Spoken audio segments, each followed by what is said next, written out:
ગાંધીધામમાં દાદાનું ચાલ્યું બુલડોઝર.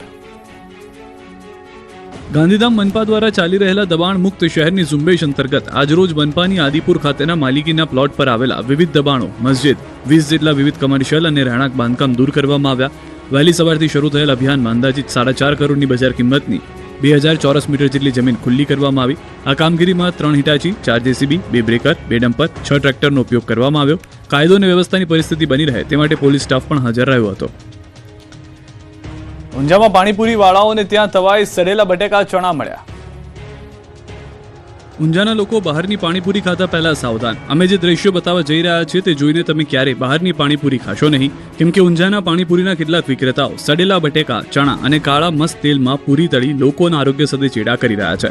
આ અંગેની જાણ ત્યારે થઈ જ્યારે ઊંઝામાં કમળાના કેસ વધવા લાગ્યા, જેથી મનપાના ફૂડ વિભાગે પાણીપુરી વિક્રેતાઓને ત્યાં દરોડા પાડ્યા. ત્યાંના દ્રશ્યો જોઈ અધિકારીઓ પણ ચોંકી ગયા, કેમ કે ખાદ્યપુરી, તેલ, બટેકા, ચણા, પાણી મળી આવ્યા હતા, જેના સ્થળ પર નાશ જ કરી દેવામાં આવ્યો છે. સિંગતેલના ભાવમાં ફરી એકવાર મોટો ઉછાળો. રાજ્યમાં સિંગતેલના ભાવમાં ફરી એકવાર મોટો ઉછાળો જોવા મળી રહ્યો છે. છેલ્લા એક સપ્તાહમાં સિંગતેલના ભાવમાં ₹80 થી 90 સુધીનો વધારો નોંધાયો છે. હાલમાં 15 કિલોની સિંગતેલનો ડબ્બાનો બજારમાં ₹2725 થી લઈને 2750 સુધીનો ભાવ વેચાઈ રહ્યો છે. મગફળીના ભાવમાં થયેલા વધારાના સીધા અસર રૂપે સિંગતેલ મોંઘું બન્યું છે. સરકાર દ્વારા ટેકાના ભાવે મોટા પ્રમાણમાં મગફળીની ખરીદી કરવામાં આવી રહી છે, જેના કારણે ઓપન માર્કેટમાં પુરવઠો ઘટ્યો છે અને ભાવમાં વધારો થયો છે. વેપારીઓનું કહેવું છે કે સારી ગુણવત્તાની પિલાણ યોગ્ય મગફળીની બજારમાં અછત છે. સાથે સાથે વાર્ષિક ખાદ્યતેલની મોટી ખરીદી શરૂ થતાં માંગમાં વધારો થયો છે, જેના કારણે ભાવ સતત ઊંચા જઈ રહ્યા છે. વડોદરાના વાઘોડિયામાં દીપડાનો આતંક, 36 કલાકમાં 5 પશુઓનો કર્યો શિકાર. વડોદરાના વાઘોડિયાના પશુપાલકો દીપડાથી સાવધાન રહેજો. શિકારની શોધમાં ફરતા ફરતા આદમખોર દીપડાએ હવે વડોદરા સુધી ડેરો જમાવી દીધો છે. વાઘોડિયા પંથકમાં શિકારની શોધમાં આંટા મારતા દીપડાએ 36 કલાકમાં 5 થી વધુ પશુઓનો શિકાર કરતા હાહાકાર મચી ગયો છે. વેડપુર, ધનખેડા, ઝવેરપુરા, તવરા ગામે દીપડો આવી ચડ્યો હતો. 36 કલાકમાં 5 પશુઓનો શિકાર કરતા ફફડાટ ફેલાયો. રહેણાંક વિસ્તારમાં આવી મારણ કરતા પશુપાલકો ડરી ગયા. આ અંગેની વન વિભાગને જાણ કરી પાંજરે પૂરવા માંગ કરી. બીજી તરફ દીપડાના ડરથી લોકો રાત્રે સૂઈ પણ શકતા નથી. પશુઓને બચાવવા માટે મથામણ કરી રહ્યા છે.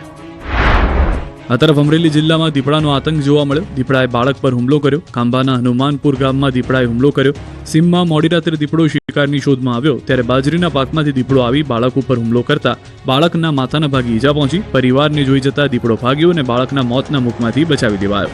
વન વિભાગ દ્વારા દીપડાનું લોકેશન લેવા અલગ અલગ ટીમો બનાવાઈ. દાંતાની શાળામાં ધર્મ પરિવર્તનનો ધંધો ચાલતા મચાવ્યો હોબાળો. દાંતા તાલુકામાં ધર્મ પરિવર્તનની બાબતને લઈને ભારે લાગણી જેવી સ્થિતિ સર્જાય છે. એબનેજર ઇંગ્લિશ મીડિયમ શાળાના સંચાલક દ્વારા ધર્મ પરિવર્તન કરાતા હોવાના આક્ષેપો સાથે આદિવાસી તેમજ અન્ય લોકો શાળામાં પહોંચ્યા. જોકે આદિવાસી લોકો શાળાએ પહોંચે તે પહેલા શાળા સંચાલકોએ વિદ્યાર્થીઓને છોડી મૂક્યા. તપાસ કરતા શાળામાં કોઈ પણ જગ્યાએ હિન્દુ ધર્મના નેતા કે ભગવાનના ફોટા જોવા ન મળ્યા, જ્યારે ક્રિશ્ચિયન મિશનરી એકમાત્ર પ્રાર્થના જોવા મળી હતી. આદિવાસી સમાજના લોકોમાં રોષ ફેલાયો. જોકે આ શાળામાં પટ્ટાવાળા તરીકે કામ કરતી યુવતીએ પણ ધર્મ પરિવર્તન કર્યા હોવાની કબૂલાત કરી. આ શાળામાં દર રવિવારે ધર્મ પરિવર્તન થયેલા આદિવાસી સમાજના લોકો દ્વારા પ્રાર્થના કરાતો હોવાનું જાણવા મળ્યું. શાળા સંચાલકો દ્વારા ધર્મ પરિવર્તન થતું હોવાની વાતને નકારી કાઢવામાં આવી ત્યારે ધર્મ પરિવર્તનની પ્રવૃત્તિઓ અટકાવવા આવેદનપત્ર આપવામાં આવ્યું છે. ઉમરગામની શાળામાં ભણાવવાની બદલે શિક્ષક આરામ ફરમાવતા નજરે પડ્યા. વલસાડ જિલ્લાના ઉમરગામ તાલુકાના નારગોલની એક પ્રાથમિક શાળામાં ચોંકાવનારા દ્રશ્યો સામે આવ્યા, જ્યાં શિક્ષક વર્ગખંડમાં જ બાળકોને રામ ભરોસે મૂકી અને ઊંઘી ગયા. ગામના એક અગ્રણીને ધ્યાને આવતા લોકોએ સ્કૂલ પર પહોંચી ચાલુ શાળાએ ઊંઘતા શિક્ષકને ઝડપી પાડ્યો. પ્રાથમિક શાળામાં ફરજ બજાવતા યાજ્ઞિક મોહનભાઈ ટંડેલ નામનો એક શિક્ષક ફરજમાં બેદરકારી દાખવતા હોવાનું અવારનવાર ફરિયાદો ઉઠતી હતી અને આ શિક્ષક ચાલુ શાળાએ જ બાળકોને રમતા મૂકી અને ઊંઘી જતો હોવાનું પણ ફરિયાદ મળી હતી. આ દરમિયાન ગામના પૂર્વ સરપંચને મળેલી માહિતીના આધારે તેઓ શાળામાં પહોંચ્યા, જ્યાં મહાશય શિક્ષક યાજ્ઞિક ટંડેલ ચાલુ શાળાએ વર્ગખંડમાં જ ટેબલ ખુરશી પર ઊંઘતા ઝડપાઈ ગયા. શાળાના મુખ્ય શિક્ષિકા પણ શાળામાંથી ગેરહાજર જણાયા. શિક્ષણ વિભાગને જાણ કરી બેદરકારી દાખવતા આવા શિક્ષક સામે કડક કાર્યવાહી કરવાની માંગ કરી. આથી શિક્ષણ વિભાગ પણ હરકતમાં આવ્યું હતું. કેમિકલ માફિયાઓએ જેતપુરની ભાદર નદીને પ્રદૂષિત કરી. રાજકોટના કેરાળી અને લુણાગરા ગામ પાસેથી પસાર થતી ભાદર નદી પ્રદૂષિત બની છે. તેની પાછળ જવાબદાર છે કેમિકલ માફિયાઓ.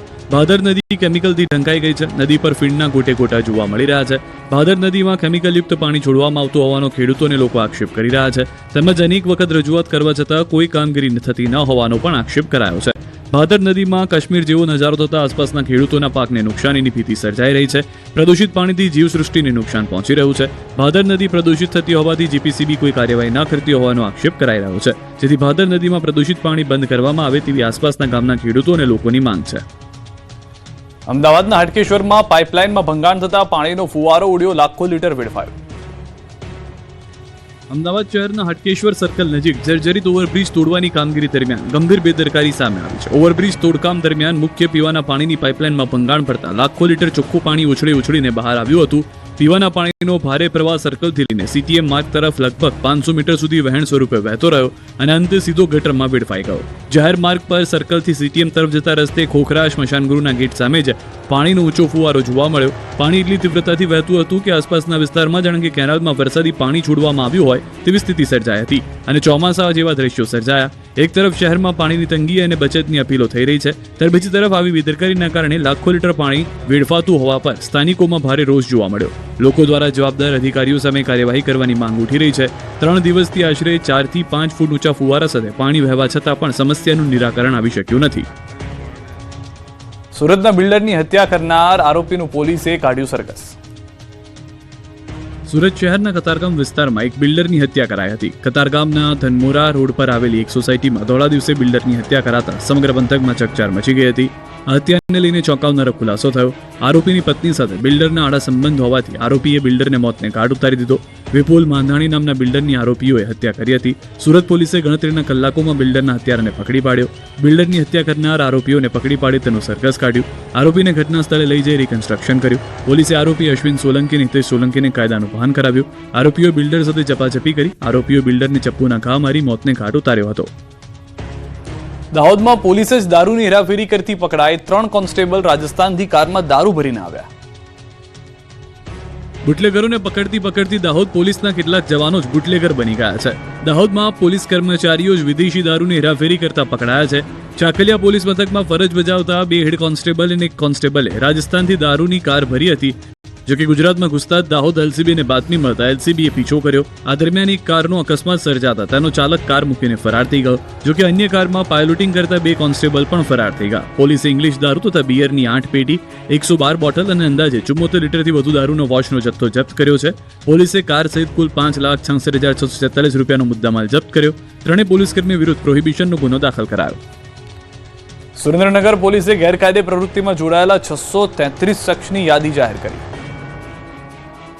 સુરેન્દ્રનગરમાં ગેરકાયદેસર પ્રવૃત્તિ અટકાવવા માટે પોલીસે ખાસ ઝુંબેશ હાથ ધરી છે. શહેરમાં ગેરકાયદેસર પ્રવૃત્તિમાં સંડોવાયેલા 633 લોકોની યાદી બનાવી છે. ગુનાખોરીમાં સંડોવાયેલા ઇસમોને પોલીસ વડાની કચેરી તેમજ એલસીબી કચેરી ખાતે બોલાવી પૂછપરછ કરવામાં આવી હતી. આ સાથે અગાઉ ગુના કરી ચૂક્યા હોય તેવા આરોપીઓની પ્રવૃત્તિઓ પર નજર રાખવા કડક સૂચના આપવામાં આવી છે.